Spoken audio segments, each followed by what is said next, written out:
যাত্রা মামলা।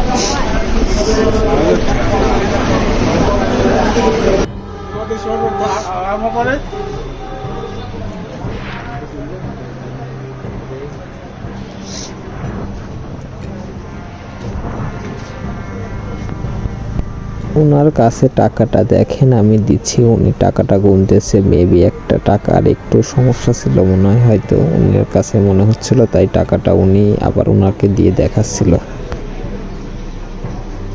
আচ্ছা এই আছে কে এই আপনার এই চক্রে মাছ আছে